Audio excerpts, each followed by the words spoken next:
मेरा घर राहुल गांधी का घर।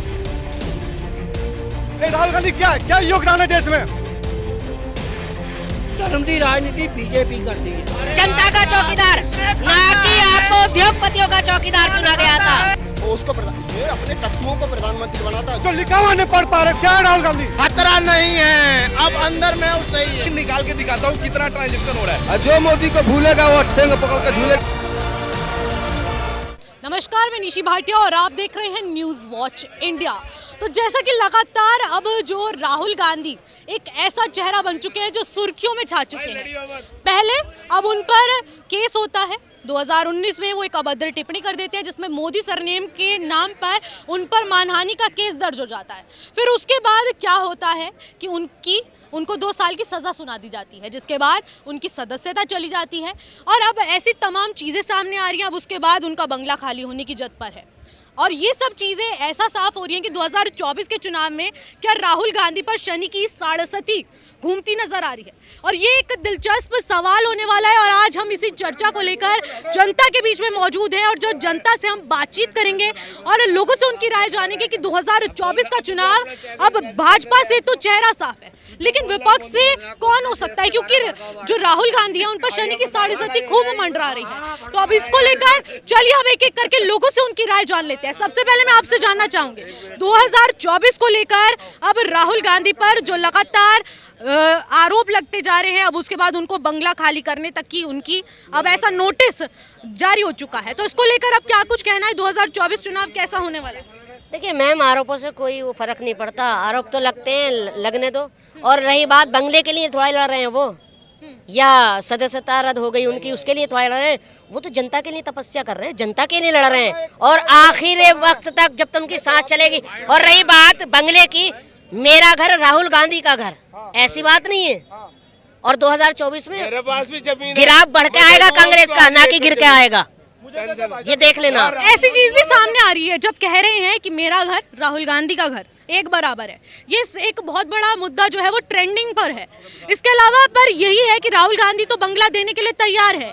क्या कांग्रेस पार्टी इस बात का इतना बड़ा इशू बना रही है? देखिए मैम, क्या राहुल गांधी ने क्या गलत पूछ लिया था? अगर उन्होंने 20,000 करोड़ का हिसाब मांग लिया था तो आप दोषी हो गए, आप कसूरवार हो गए। अगर मेरे दिल में चोर है तो मुझे जब भी तो बुरा लग रहा है, जब भी तो कार्रवाई हो रही है। 2 साल का वो पुराना मुकदमा है और एकदम 2 दिन के अंदर 1 मिनट एक सूरत का एक एक करके कमेंट्स लूंगी, मैं सबसे जानूंगी एक एक करके सवाल, पहले इनसे जान ले। 2 दिन के अंदर कार्रवाई की जाती है और वो भी खाली मानहानि के केस पे उनको सजा हो जाती है। अगर आपके दिल में चोर नहीं है, आप क्यों नहीं बिठाते जेसीपी कार्रवाई? अगर विपक्ष मांग रहा है, आप साफ सुथरे हो, अगर वो मोदी जी से जवाब मांग रहे हैं, आपका कोई इसमें किरदार नहीं है, तो आप जेसीपी बिठा दिए ना।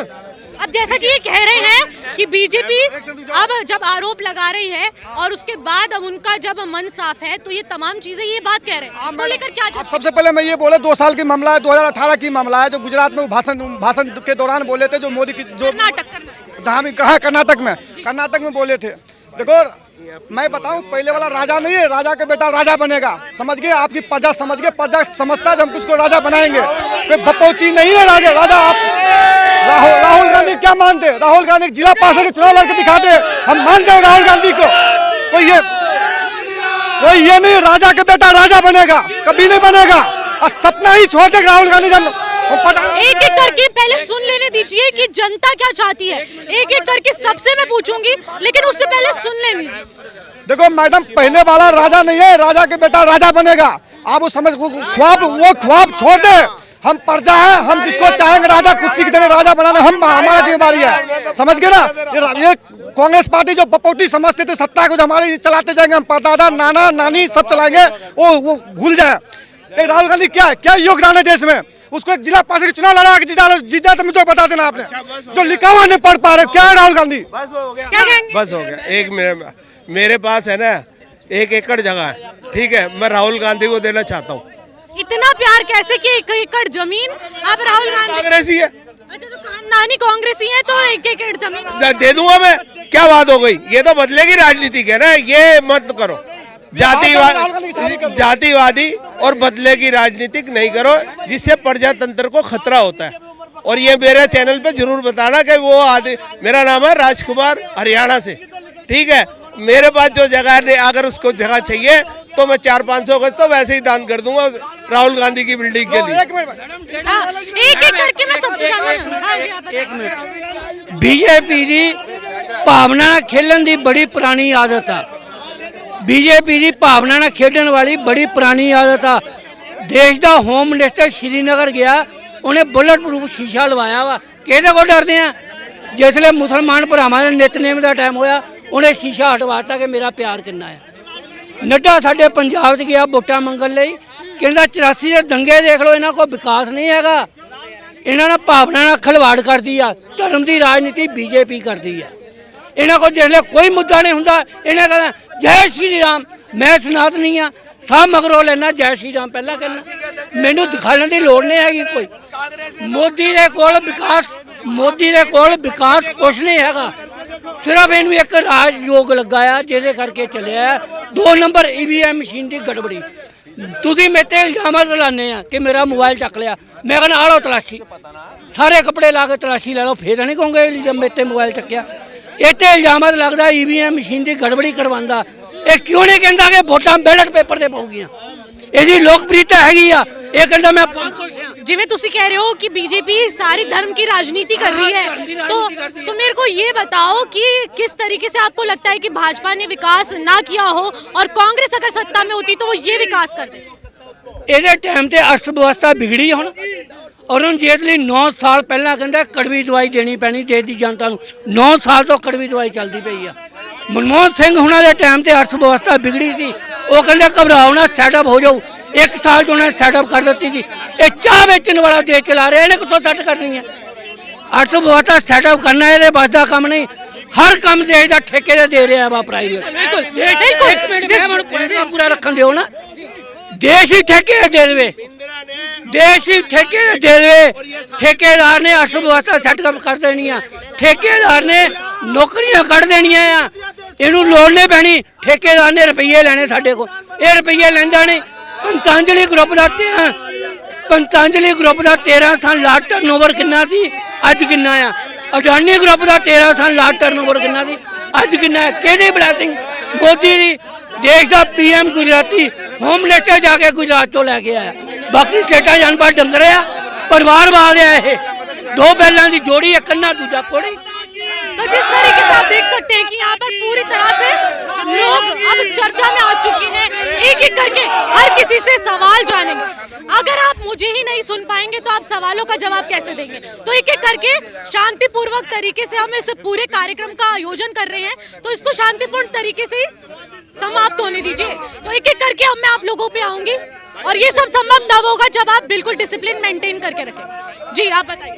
देखिए मैम, जब नरेंद्र मोदी प्रधानमंत्री छोटे से थे और ट्रेनों में चाय बेचा करते थे, गरीब थे उस टाइम पर, गरीब थे, वो चाय बेचा करते थे, ठीक है मैम।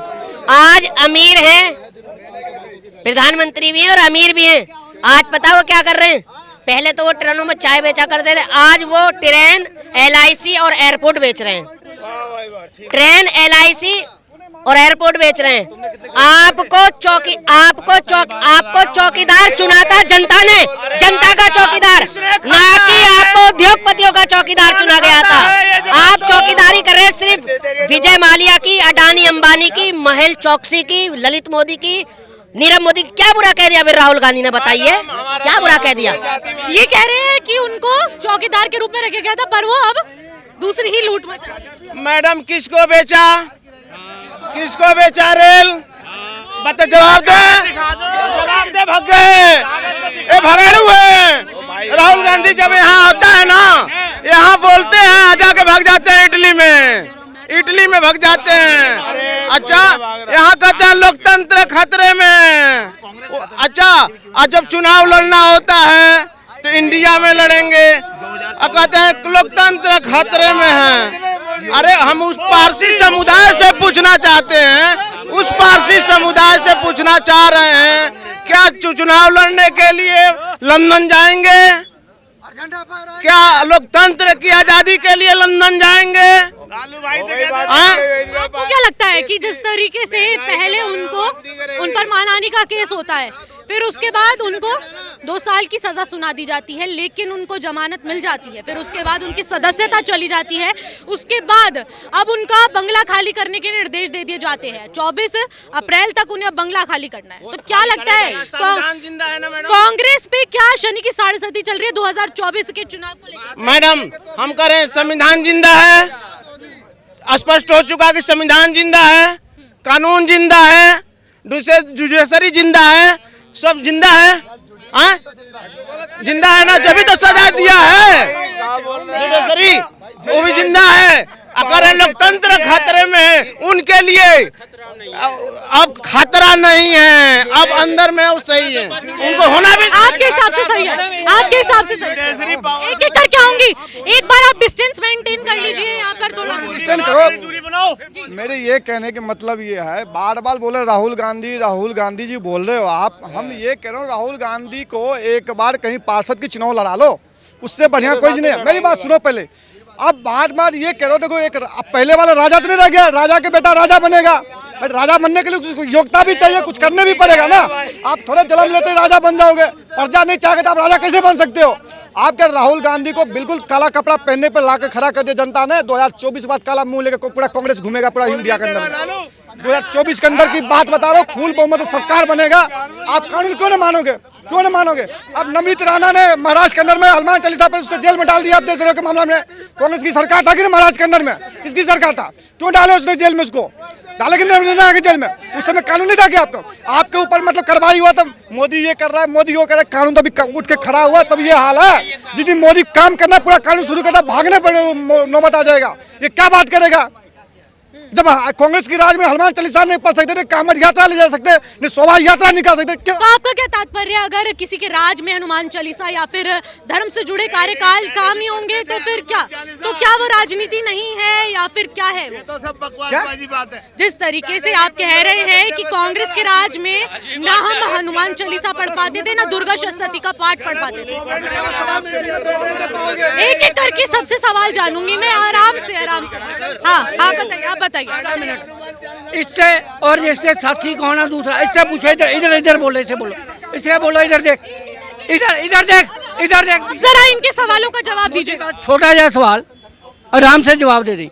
मोदी ने पीएम बनने तो पहले क्या सी, विदेश चो 100 दिन च काला धन लिया के दूंगा, एक प्रश्न। दूजा प्रश्न उन्हें क्या सी, अच्छे दिन आएंगे, कहते अच्छे दिन आएंगे, ओदा उत्तर ले दिया। जी बताइए। अब ये बताओ, मेरे को मोदी भक्त बोल दिया, ये बताओ राहुल गांधी सबसे पहला चुनाव कहाँ से लड़ा था? पहले ये जवाब दो। एक सेकंड पूछो, राहुल गांधी पहला चुनाव कहाँ से लड़ा था? पूछो इनसे, बता दो। ये मोदी, हम जवाब देंगे इनके। अच्छा धन के, अच्छा वक्त की बात बता रहे मैं। मैडम सुनो, आज स्टेशन जाओ, स्वच्छ पानी के लिए मिले, गांव 22 घंटा बिजली मिल रहा है। योजना के तहत हर महिला के पास गैस पहुंचा दिया, बाथरूम दिया, आवास योजना के तहत हर आदमी को मकान दिया। और क्या देगा मैडम? रोटी बना के खिलाएगा मोदी? रात को शादी करोगे, सुबह बच्चे करोगे, मोदी पालेगा क्या? 20 बच्चे पालेगा, मोदी पालेगा? समझ गए? आपने क्या दिया था? ऐसा है ये कह रहे हैं ना, मोदी जी ने ये दिया, मोदी जी ने वो दिया। मैं ये कह रहा हूँ, अगर मोदी जी ने कुछ दिया है तो ये आवारा फालतू डोल रहे हैं, अपने काम पामों को देखते फालतू डोल रहे हैं, कुछ भी नहीं है मैडम। अगर पैसा, अगर ये बोल रहे हैं कि आवारा घूम रहे हैं, हेलो, ये बोल रहे हैं कि ऐसे आपत्तिजनक शब्दों का प्रयोग नहीं कर सकते। सब कोई यहाँ पर सिर्फ चर्चा का विषय बनने आए हैं, सब चर्चा का विषय बनने आए हैं यहाँ पर, और यहाँ पर बात करने के लिए आए हैं। कोई आवारा नहीं है, पहली बात ये क्लियर करना चाहूंगी। अब इसके बाद मुद्दे की बात पर बात करेंगे, इनकी बात पर बात नहीं करेंगे। नहीं, जो ये बोल रहे हैं जी, सुलभ से बोले हैं, आप उसको दर्शा रही हैं कि गलत शब्द है, मैं भी दर्शा रहा हूँ गलत है। भगवान इनको हाथ पैर दिए हैं, इनको जन्म दिए हैं, इनके हाथ में ताकत नहीं है, कमा नहीं सकते हैं क्या? काम छोटा बड़ा है? कोई भी काम छोटा बड़ा नहीं है। हम भी आज बनारस से आके यहाँ पे कमाते हैं। तो मोदी हमारे यही चाहते हैं कि हर हाथ में काम, हर जेब में दाम। मोदी का यही है, तो मोदी गलत नहीं है। और जो मोदी को भूलेगा वो ठेंग पकड़ कर झूलेगा, और जो मोदी को भूलेगा वो ठेंग पकड़ कर झूलेगा। टाइट रहेंगे हम लोग। मैं ਜਿਹੜਾ ਸੱਜਣ ਨੂੰ ਸਵਾਲ ਕੀਤਾ ਉਹਦਾ ਉੱਤਰ ਮਿਲ ਗਿਆ ਮੈਨੂੰ। जिस तरीके से ये सवाल कर रहे हैं, क्योंकि जनता की संतुष्टि सबसे पहले हमारा काम है, तो एक एक करके इन्होंने जो सवाल किया ये चाहते हैं कि आप उसका जवाब दें। तो आप सवाल पूछिए पहले। बीजेपी ਦੀ ਪੁਰਾਣੀ ਆਦਤ ਦਾ ਰੌਲਾ ਪਾ ਕੇ ਮਨਵਾਣਾ। ਸਵਾਲ ਮੈਂ ਫੇਰ ਰੱਖ ਰਿਹਾ। ਦੇਸ਼ ਦੇ ਪੀਐਮ ਨੇ 13 ਸਾਲ ਤੋਂ ਪਹਿਲਾਂ ਪੀਐਮ ਬਣਨ ਤੋਂ ਪਹਿਲਾਂ ਦੇਸ਼ ਦੀ ਜਨਤਾ ਨੂੰ ਕਿਹਾ ਸੀ ਮੈਂ ਵਿਦੇਸ਼ ਚੋਂ 100 ਦਿਨ ਚ ਆ ਦੇਖੋ ਪਿੱਛੇ ਬੋਲਣ ਲੱਗਾ 100 ਦਿਨ ਚ ਵਿਦੇਸ਼ ਚੋਂ ਕਾਲਾ ਧਨ ਲਿਆ ਕੇ ਦੂੰਗਾ। ਦੇਸ਼ ਦੀ ਜਨਤਾ ਨੂੰ ਕਿਹਾ ਸੀ 100 ਦਿਨ ਚ ਵਿਦੇਸ਼ ਚੋਂ ਕਾਲਾ ਧਨ ਲਿਆ ਕੇ ਦੂੰਗਾ, ਅੱਜ ਤੱਕ ਆਇਆ नहीं। इनका कहना है बात तो रुको, आज दिन तक आया नहीं। एक लफ्ज ने बोलिया पीएम किसी चैनल पे। दूसरा वो कहना अच्छे दिन आएंगे, केड़े अच्छे दिन आएंगे, केड़े अच्छे दिन आएंगे। इन्होंने कहा है, मैं आपको समझा देती हूँ, ये पंजाबी लैंग्वेज में बात कर रहे हैं। तो इनका कहने का तात्पर्य ये है कि मोदी सरकार ने दावा किया था कि वो विदेश से सारा काला धन अपना देश वापस लौटाएंगे, और इसके अलावा मोदी हमेशा दावा करते हैं कि अच्छे दिन आएंगे। तो इनका सवाल है कि वो अच्छे दिन कब आएंगे। बिल्कुल हाँ बिल्कुल बिल्कुल। अब देखो मैं कह रहा हूँ कोई कुछ आदमी बीमारी के नाटक कर रहे हैं, अगर उसको आप दवा दो वो दवा भी काम नहीं करेगा, उसकी डॉक्टर भी काम नहीं करेगा। इसलिए क्यों नहीं करेगा, वो बीमारी के नाटक करता है। अब अच्छे दिन की बात बोले, मोदी ने ये बोले थे विदेश में इतनी काला धन है, अगर आज जाए तो हिंदुस्तान में सबके खाते में 15-15 लाख रुपया आ सकता है, ये बात बोला था। लो इसको पूरा समझा लो, इनको पूरे जबरदस्ती। और बात ये रहा, आपने ये बोलो मैडम, जब से पीएम 2014 में सरकार बनाए 10 साल 8 साल हुआ है, उसमें भी 3 साल कोरोना ने आपने देखे क्या वो कर दिया, आपके सामने है। आज श्रीलंका हो चाहे हर देश किस कगार पे डूबने की कगार पे है। आज भारत है कम से कम टिका हुआ है, टिका हुआ कि नहीं टिका। आज हमारा देश दूसरी कंट्री गेहूं भेज रहा है, दूसरे कंट्री को अभी तुर्की में क्या हुआ था आपने देखे थे, हमारा देश ने वहाँ पे जाके वो किया है, रेस्क्यू ऑपरेशन किया है।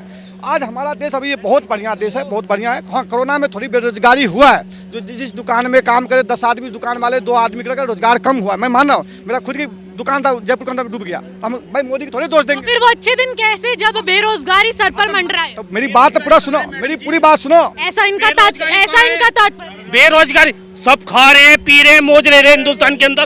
एक ऑटो चलाने वाला 2000 रुपए का काम कर रहा है, एक पापड़ बेचने वाला 1500-2000 रुपए का काम कर रहा है, एक किन्नर लाल बत्ती पे ताली बजा के 3-3 हजार रुपए कमा रहा है। तो बेरोजगार कौन है? बेरोजगार वो है जो पौवा पिए घर के अंदर बहन को मारे, वो बेरोजगार है। जो काम करना नहीं चाहता वो बेरोजगार है, जो काम करना चाहता है तो वो बेरोजगार नहीं। हम तो नहीं है बेरोजगार। ये देखो एक बुजुर्ग मशीन लेके बैठा है, वो तो नहीं है बेरोजगार। 400-500 जो करना ही नहीं चाहता तो बेरोजगार ही उनके लिए। ये 70 साल से यही रोते आ रहे हैं। इसका जवाब हम इनसे जानते हैं। हाँ मैं 2-3 चीजें पूछना चाहूंगा इनसे। ऐसे मैं क्योंकि मैं ना बीजेपी समर्थक ही हूँ, लेकिन मेरे को ना मैं इंटेलेक्चुअल हूँ, मैं किसी का ऐसे आंख बंद करके सपोर्ट नहीं करता हूँ। हमारे यहाँ क्या हो रही है, हेट स्पीच की राजनीति हो रही है। कोई बोलता है कि तो मोदी चोर है, कोई बोलता है गांधी चोर है, कोई यहाँ ये लेके आता है कि गांधी का नाम गांधी नहीं है खांदी है, ये भी चला। ठीक है, बहुत सारी चीजें चल रही है। भैया आप कभी ये बात करो ना कि आपने मेक इन इंडिया लाया कितना चल रहा है, आपने स्किल इंडिया लाया, भाई स्किल्स कहाँ बढ़ा रहे हो। ठीक है, अभी अडानी की बात आई थी, अडानी में मैं बात कर रहा हूँ। एक मिनट प्लांट लग रही है ना, एक मिनट मैं एक एक करके मैं सबसे पूछूंगी, बस थोड़ा सा मैं चाहूंगी कि आप पीछे हो जाए। एक क्वेश्चन पूछूंगा, ये जवाब दे, कोई जिसको जवाब देना दे। अडानी क्रैश हुआ, मैं मानता हूँ फिस्कल ईयर में रिजल्ट आती है, हिंडनबर्ग ने रिपोर्ट दिया, नीचे आया, फिर ऊपर जा रहा था। लेकिन ऊपर जाने का एक कारण है, LIC बर्बाद हुआ, SBI बर्बाद हुआ। जब एक मिनट सर मेरे को बोल रहे हो, आप जवाब देना। 2 मिनट टाइम दो। LIC में कल्ली हमारी सवाल पूछने दो, उसके बाद सॉरी 2 मिनट सवाल पूछने दो, आंसर ये देंगे। LIC लॉस में है, जाके आप पता करो। ठीक है, SBI लॉस में है, कितना लॉस में है बता देता हूँ। ठीक है, अभी अडानी जो है, अभी अडानी इंटरप्राइजेज में, अडानी ग्रीन में, अडानी पोर्ट में, अडानी विलीमार में, सारे में जो है EPFO का पैसा जा रहा है, डेली खरीद हो रहा है। मैं बोलो तो अभी निकाल के दिखाता हूँ कितना ट्रांजैक्शन हो रहा है। भाई मोदी साहब ने EPFO में जब LIC का पैसा गया, SBI का गया, तो EPFO क्यों जा रहा है, ये सवाल है मेरा। देखो हाँ आप जवाब दे दो। अब ये जवाब आप ये बताओ LIC का पूरा प्रॉफिट कितने हैं, LIC का पूरा अभी कितने का वो है, कितना है पूरा मतलब आई थिंक मैं बता देता हूं, 51 लाख करोड़ के आसपास का 51 लाख करोड़ के आसपास का ना उसका कैपिटल है। ठीक है, अभी बोलोगे, अभी खोल के भी दिखाऊंगा, मेरे पास शेयर मार्केट में बड़ा इन्वेस्टर हूं मैं। ठीक है, आप बताओ। तो यहाँ पर शेयर मार्केट के दोनों व्यक्तियों के बीच में बहस शुरू हो चुकी है कि LIC क्या चल रहा है। हमारा विषय ये नहीं है, आप बिल्कुल स्टैटिकल्स उसमें मत जाइए। अब हम आगे जानते हैं लोगों से, जो हम विषय पर हम चर्चा करने आए हैं उस पर जानते हैं। मैडम, मेरी LIC में 11 पॉलिसी थी, मेरी अकेले की, 2 बेटे की है, और वो 11 की 11 पॉलिसी जो है ना वो मैच्योर हो गई, और मैंने फ्लैट लेना था, मुझे मिल गया पैसा, सारा पैसा मिल गया मुझे। मतलब ये ऐसे झूठ बोल रहे हैं कि LIC का पैसा उधर चला गया, इधर चला गया, मतलब इल्ज़ाम लगाने के लिए कुछ भी कह दे आदमी। लेकिन मेरी अपनी 11 पॉलिसी थी और वो सारी मैच्योर हो गई, पैसे मिल गए मुझे। हाँ जी, तो बाकी पर आपके हिसाब से मैं एक मुद्दा जो हम जिस विषय पर यहाँ पर चर्चा कर रहे हैं, मुझे लग रहा है आप अभी जुड़े हैं, तो मैं ये जानना चाहूंगी कि जिस तरीके से राहुल गांधी पर लगातार आरोप चल रहे हैं और तमाम चीजें सामने आ रही हैं, उसके बाद अब उनका जो बंगला है वो भी खतरे की जद पर है। 24 अप्रैल को उन्हें खाली करना है, तो इसके बाद अब क्या लगता है 2024 चुनाव को लेकर क्या राहुल गांधी पर शनि की 7.5 चल रही है? अरे ये 7.5 की बात तो मैं विश्वास नहीं करता, लेकिन जो उन्होंने कानून का उल्लंघन किया है उसकी सजा तो हर आदमी को मतलब स्वीकार करनी चाहिए, बजाय ये ड्रामेबाजी करने, काले कपड़े पहन के और इधर उधर करें। कानून की अगर इज्जत नहीं कोई भी करेगा, चाहे वो कोई भी हो, तो उसको सजा भुगतनी पड़ेगी, और कानून के तहत ही उनको बंगले से निकाला गया है। तो अब आप इस पर क्या अपना टिप्पणी देना? राहुल गांधी जी जो हैं, उन्होंने कांग्रेस ने जानबूझ के ये ड्रामा रचा है। कोर्ट में अगर केवल माफी मांग लेते, ओनली केवल, तो तुरंत छूट जाते। उन्होंने जानबूझ के ये 2024 के इलेक्शन के लिए ये प्रोपेगेंडा किया है।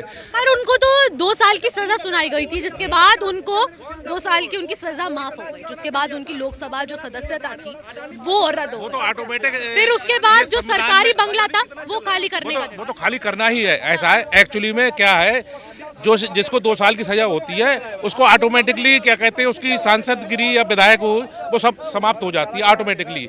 वो तो एक फॉर्मेलिटी रह जाती है, 2 साल की सजा। और उन्होंने, और बंगला जो है, जो विधायक नहीं रहेगा, सांसद नहीं रहेगा, उसका बंगला जो है ऑटोमेटिकली उसे 1 महीने या 2 महीने या 3 महीने के लिए टाइम ले, अगर एक्सटेंशन चाहते हैं तो महीने 2 महीने के लिए मिल जाएगा। ऐसा कुछ नहीं कि अभी से बाहर निकाल दो, वो उनके ऊपर है, राहुल गांधी के ऊपर है कि कब जाएं कब नहीं जाएं। ये तो सब प्रोपेगेंडा है, आप देख लेना। कोर्ट से इन्हें उस पर स्टे आ जाएगा इसी महीने के अंदर, हाई कोर्ट से। आप इस चीज का कैसे दावा कर सकते हैं? मैं आई एम एडवोकेट, मुझे सब पता है। हाँ, ये जो तरीके से अब ये भी कहा जा रहा है एडवोकेसी की अगर बात हो रही है, मिल जाएगा उन्हें आज, चाहे राहुल गांधी, क्योंकि 2 साल की सजा होती है। अगर आदमी को उम्र कैद भी हो तो उसको उस पर भी क्या कहते हैं, उसको वो मिल जाता है, स्टे मिल जाता है। अपील है, उसके बाद सुप्रीम कोर्ट है, हाई कोर्ट के बाद सुप्रीम कोर्ट है। ये सेशन का ये केवल ऑर्डर हुआ है, सेशन के बाद हाई कोर्ट जाएंगे, हाई कोर्ट के बाद सुप्रीम कोर्ट जाएंगे।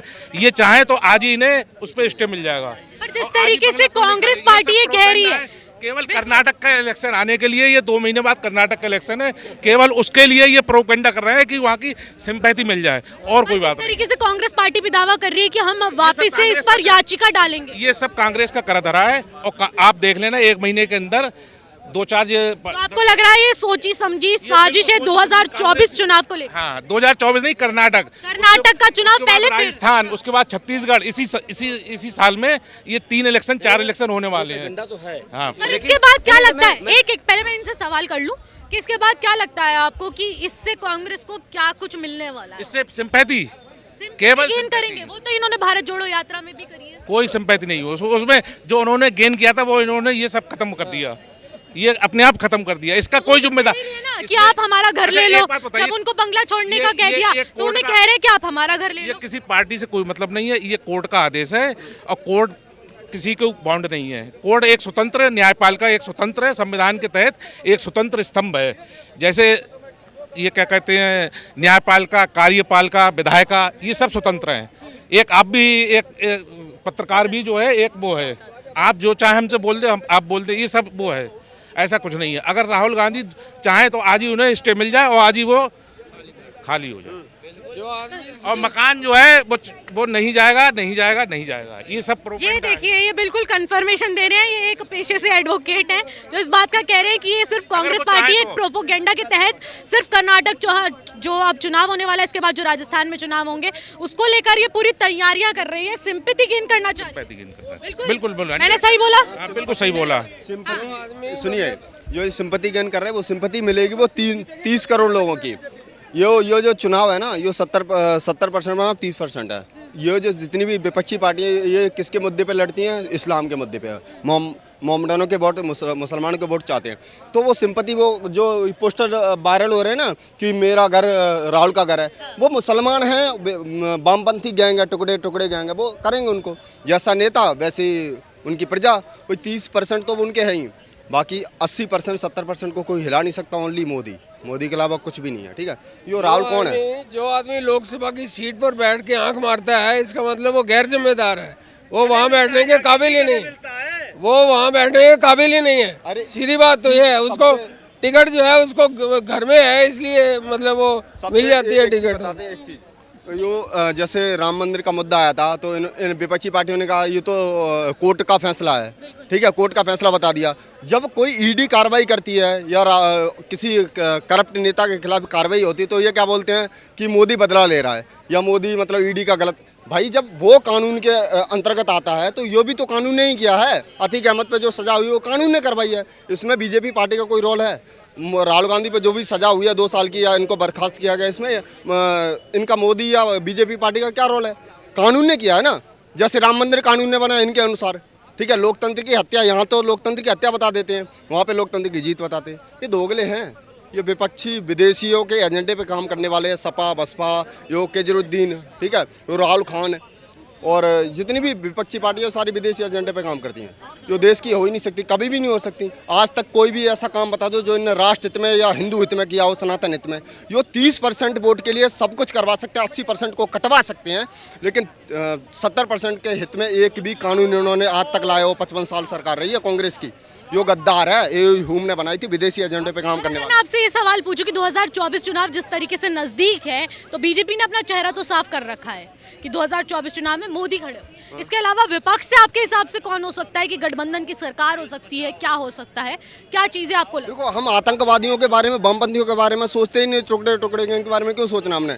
एक ही पार्टी है बीजेपी, ठीक है, ओनली मोदी के अलावा यो चेहरा कौन खड़ा होगा? विपक्ष पे कोई खड़ा होगा तो ऑब्वियसली ना, तभी तो भाजपा। देखो, विपक्ष में कोई भी नहीं है। जो विपक्ष में होता है, जो राष्ट्रवादी होता है, उसको ये लात मार के बाहर निकाले। जैसे MP से ज्योतिरादित्य सिंधिया के नाम पे वोट डाले थे हम लोगों ने। मैं MP से ग्वालियर से हूँ। सिंधिया के नाम पे वोट डाले थे। कमलनाथ जो इसका टट्टू था, राजीव गांधी का ड्राइवर था, उसको वो बना दिया CM।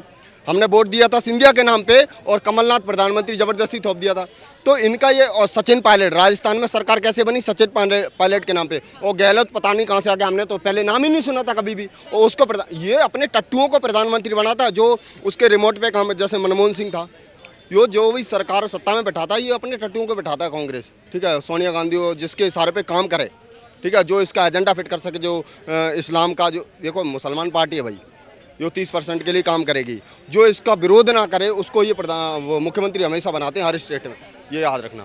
तो आपका ये कहना है कि जो अब रिप्रेजेंटेटिव होगा वो सोचने का एक विषय होगा कि कौन हो सकता है, क्योंकि अपने आप में एक बहुत बड़ा मुद्दा बन चुका है। तो मैं आप लोगों से एक फाइनल कमेंट लेना चाहूंगी, जो यहाँ पर हमारे साथ सभी दर्शक मौजूद थे, जो हमारी चर्चा का इस वक्त हिस्सा बने हुए हैं और लगातार अपने मुद्दों को आगे रख रहे हैं, अपनी चर्चा को, अपनी सोच को आगे रख रहे हैं। उसको लेकर एक फाइनल कमेंट ले लेती हूँ मैं आपसे कि 2024 चुनाव को लेकर अब क्या होने वाला है? बीजेपी ने अपना चेहरा साफ कर दिया है, लेकिन विपक्ष से कौन सामने आ सकता है? तो एक मिनट, बिल्कुल, बीजेपी का चेहरा 24 का नहीं है, 29 तक का साफ है। जिस तरीके से अभी 29 तक की बात लेकर घूम रहे हैं, लेकिन अभी बात सिर्फ 24 की होगी, 29 की 24 में होगी। 24 के अंदर हम पहले अभी 24 की बात करेंगे, तो इसको लेकर एक फाइनल कमेंट सबसे ले लेते हैं। तो सबसे पहले मैं आपसे जानना चाहूंगी, बोलिए मैडम। बीजेपी से मोदी, तो विपक्ष से कौन? वन साइड वोट होएगा, मोदी। आप बिल्कुल श्योरिटी के साथ हैं? श्योर, बिल्कुल प्रैक्टिकल, ऑल ओवर इंडिया के ऊपर बेस पे बात कर रहा हूँ मैं। और आपके हिसाब से? मोदी है। और आपके हिसाब से? मेरी बात सुनिए, हिसाब से नहीं, आपको एक स्पष्ट क्लियर बात बता रहा हूँ। इस समय हमारा, मैं ऑटो चलाता हूँ, ठीक है जी, हमारा एक टारगेट है, सीटें तो हम 400 पार ला रहे हैं, लेकिन हमारा टारगेट है कि हिंदू वोट एक तरफ डले, उसका प्रयास है हमारे को। अब की बार वोट ऐसा डलेगा कि दूसरी तरफ वोट दिखेगा ही नहीं, ये टारगेट है। मोदी जी तो आ ही रहे हैं, लेकिन एक तरफा रहेगी लहर। और अगर मैं हिंदू हूं और सनातन धर्म को मानता हूं तो मोदी के अलावा किसी को नहीं लाएंगे हम। आपसे मैं जानना चाहूंगी, आपको क्या लगता है कौन है इस बार? हम इस बारी 400 पार है मैडम, और वोट मांगने की जरूरत नहीं है। मोदी जी ने, योगी जी ने जो काम कर दिया ना, वो आज तक पिछली सरकारें कर नहीं पाई, तो इसलिए 400 हम पार हैं। हमें वोट मांगने की जरूरत नहीं किसी की। आपके हिसाब से देखिए अभी तो मोदी है, 2 साल बाद योगी, ओनली योगी बस। मोदी और योगी की गुंजे चल रही है यहाँ पर, आपके हिसाब से? एकदम मोदी जी ही आएंगे। अब ऑफ कोर्स क्यों आएंगे, क्योंकि जिस तरीके से उन्होंने नई नई पॉलिसियाँ बनाई हैं, लोगों के जनहित का ख्याल रखा, उनका विजनरी आइडिया, उनका जितना भी योजना है, इतना योजना कभी कांग्रेस ने लॉन्च किया है? कांग्रेस ने, सोनिया गांधी ने अपने पीएम, अपने समय के जो प्राइम मिनिस्टर थे उनका क्या हाल किया? उन्होंने भारत के पीएम थे, उनको बैठने नहीं दिया, उनको उठा करके अपने सीट पे बैठ जाती थी। वो तो उनका समय था। उनके समय में आतंकवादियों के लिए कोर्ट खुलवा दिए जाते थे, है ना। आज क्या है, आज दंगा फसाद सब कंट्रोल में आ गया है। जिस तरीके से मोदी जी की पॉलिसियाँ चल रही है, सब कंट्रोल में है। क्योंकि अभी जो मोदी को एक पक्ष सिर्फ हिंदू वोट ही नहीं मिलेगा, इस बार मुस्लिम पसमानदा वोटर भी मोदी जी के साथ खड़ा है ना। एक देश एक कानून, एक देश एक कानून, चाहे उसमें सिख हो, ईसाई हो, हिंदू हो, मुस्लिम हो, अब एक ही कानून चलेगा। ये नहीं कि इसका कानून अलग, उसका कानून। और साल 2 साल के अंदर हमारी पेट्रोल की किल्लत भी खत्म होने वाली है। जो हम पेट्रोल बाहर से लेते थे वो भी सिस्टम खत्म होने वाला है। 2 साल के अंदर हिंदुस्तान कहाँ से कहाँ जाने वाला है, दुनिया देखेगी। आज 5वीं शक्ति बन गया हिंदुस्तान, और कांग्रेस के राज में तो एक झंडा तक नहीं कश्मीर में फहरा पाए। तो 300। बिल्कुल बिल्कुल, चलिए अब आपसे जान लेते हैं। ऐसा है, मोदी जी जो है 2/3 बहुमत से आना है 2024 में, ठीक, 400 प्लस। मोदी जी ने कल ही संसद भवन का जो है अपना देखा है सब। मोदी जी ने एक संसद भवन यानी कि हमारा संविधान का मंदिर बनवाया, दूसरा अयोध्या में राम मंदिर बनवाया, तीसरा कश्मीर में शारदा माँ का मंदिर बनवाया, शंकराचार्य मंदिर बनवाया। ये सब विजन है। भारत की जो पुरानी प्रतिष्ठा है उसको हल्के हल्के आगे बढ़ रहे हैं लेके। हम सनातन धर्म के लोग जो हैं किसी का घर नहीं मारना चाहते हैं, ना किसी का लेना चाहते हैं, ना हम किसी पर अटैक करते हैं, जोड़ के रखते हैं। और जो हमारे ऊपर अटैक करेगा तो हम उसको वोट से दबा देंगे। चलिए अब आपसे जान लेते हैं, पक्ष से मोदी तो विपक्ष से कौन 2024 चुनाव? कोई नहीं विपक्ष कोई भी नहीं है। राहुल का कैरियर खत्म है, ठीक है ना। उसके बाद कोई है नहीं जो क्या कहते हैं आगे बढ़ के आए। अगर गठबंधन की सरकार आई तो नीतीश कुमार वगैरह जो ये खड़े हैं वो कोई रोल नहीं उनका। जो भी होगा निर्दलीय कुछ आएंगे और कोई नहीं है, अभी सिर्फ मोदी जी है। आपसे जान लेते हैं। हमारा मानना ये है कि पूरा देश जानता है, वर्ल्ड जानता है मोदी और योगी की ताकत। झंडा लगा के वर्ल्ड भी कहता है लिख लो जी, भारत का आदमी है, लगा लो। तो और क्या चाहिए देश को? 24 में जिता के 29 तक रखूंगा, 30 में रिटायर करके भेज दूंगा मोदी जी को। तो बस 30 तक का आपका साथ रहेगा उनके साथ। इसके बाद कौन हो सकता है आपके लिए? के साथ रहूंगा मैं, योगी के साथ। योगी साहब। देखिए 2024 में मोदी जी चुनाव जीतेंगे और बहुत अच्छे तरीके से, और 2027 और 28 में चलती हुई सत्ता में योगी आदित्यनाथ जी देश का कारोबार संभालेंगे। और ये पक्का है, 101% है। आने वाले जो प्राइम मिनिस्टर हैं वो हमारे योगी जी हैं। और इस समय यूपी में जो कार्य हो रहे हैं वो हमारे देश में नहीं, ऑल ओवर वर्ल्ड में बैठे हुए लोग देख रहे हैं। जो कल तक लोग हमारी मजाक उड़ा रहे थे कि एक भगवा चोला पहनने वाला एक अनपढ़ आदमी क्या यूपी को चला पाएगा, और आज जो योगी जी ने करा है शायद किसी ने सोचा होगा। योगी जी ने वो काम कर दिए हैं जो मैं जमुना पार रहता हूँ, दिलशाद गार्डन। पहले हम लोग यूपी में हरिद्वार जाया करते थे तो सुबह जाया करते थे 10 बजे 11 बजे, ताकि अंधेरा होने से पहले हम यूपी पार कर दें। मुजफ्फरनगर से कानवाई लगती थी, 20-20 गाड़ियां रुक करके जाया करती थी। अब आज हम जब हमारा दिल करता है, जब हम गाड़ी का सेल्फ मारते हैं और हरिद्वार पहुंच जाते हैं, बिल्कुल खौफ नहीं है।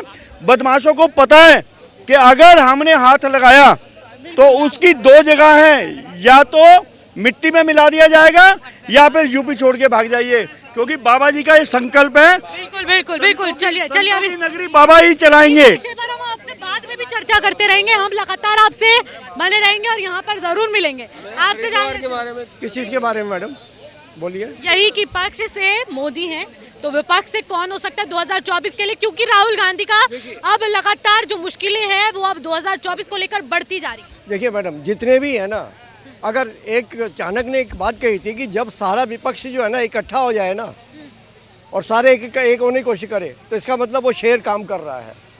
तो आपके हिसाब से साफ कर दिया है आपने कि क्या हो सकता है। तो जैसा कि हमने तमाम लोगों से बातचीत की है और ये देख सकते हैं कि आपने आज हम यहाँ पर कनॉट पैलेस में मौजूद थे, यहाँ पर हमने चर्चा की है लोगों से और लगातार लोगों की राय जानने की कोशिश की है कि इस बार 2024 का चुनाव जिस तरीके से सामने आ रहा है, पक्ष से मोदी हैं, विपक्ष से जो राहुल गांधी का चेहरा सबसे उभरता हुआ नजर आ रहा था और साथ ही साथ और भी तमाम पार्टीज है, लेकिन राहुल गांधी की 2024 आते आते ही मुश्किलें जो हैं वो लगातार बढ़ती जा रही है। तमाम मुद्दे जो हैं वो अब उन पर भारी ही पड़ते नजर आ रहे हैं। अब लगातार 24 अप्रैल को उनको बंगला खाली करने के अब नोटिस भेज दिया जाता है, जिसको लेकर अब सियासत जो है और भी ज्यादा गर्मा चुकी है। लोगों की राय आपने सुनी है और तमाम विषयों पर हम लगातार आपको और भी अपडेट देते रहेंगे और ऐसी चर्चाओं से हम फिर वापस आपके साथ मुलाकात करेंगे। तब तक के लिए बने रहिए न्यूज़ वॉच इंडिया के साथ, वीडियो जर्नलिस्ट मान के साथ मैं निशी भाटिया।